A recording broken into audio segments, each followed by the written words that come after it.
अगर कुछ गलत है तो उसको सुधार करने की जरूरत होती है। मैं बोलता हूँ कि कट्टरता अपनी जगह पे है, ठीक है, आपको विश्वास है कि हमारे कुरान में नहीं सब मतलब कोई गीता में चेंज करेगा तो गीता हिंदू लोग भी थोड़ा गुस्से में आ सकते हैं। इसी तरीके से कुरान में भी कुछ चीजें गलत मतलब हैं, तो उसके लिए अगर हटाने के लिए मुस्लिम समाज के लोग भी आगे आए।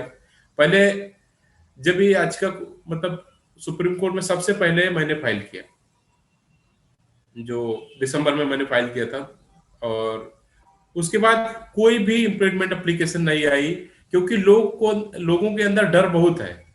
लोग डरते हैं कि कहीं मेरा कमलेश तिवारी की तरह हत्या ना हो जाए।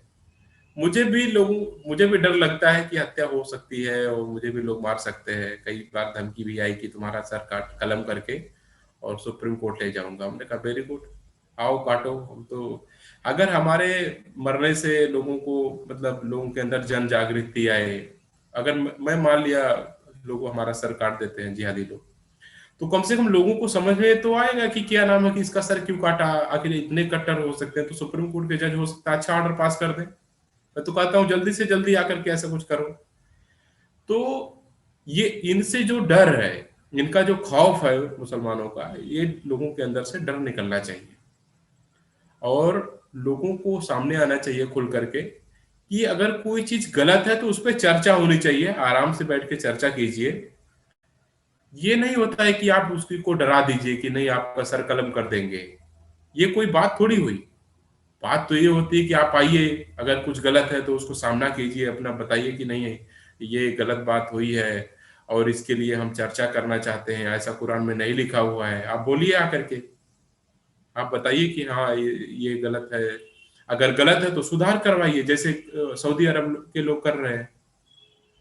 हर जगह संविधान जब हमारा भारत का लिखा गया, तो अभी भी अमेंडमेंट होते रहते हैं, अमेंडमेंट होते रहते हैं। इतनी बड़ी बड़े मतलब बहुत सारे लोग आ करके अ, उसको लिखा गया था। लेकिन फिर भी आज अमेंडमेंट की जरूरत क्यों पड़ती रहती है? क्यों? क्योंकि जब समाज बदलता है तो उसी हिसाब से हमें भी बदलना चाहिए अपने आप को। लेकिन जब कहीं बात किसी ग्रंथ की आती है तो लोग बड़े वो हो जाते हैं कि नहीं, यहां से ये चीजें हट नहीं सकती हैं, ये तो जो लिख दिया उन्होंने लिख दिया। अब जो सिचुएशन 1400 साल पहले थी, क्या वो सिचुएशन है?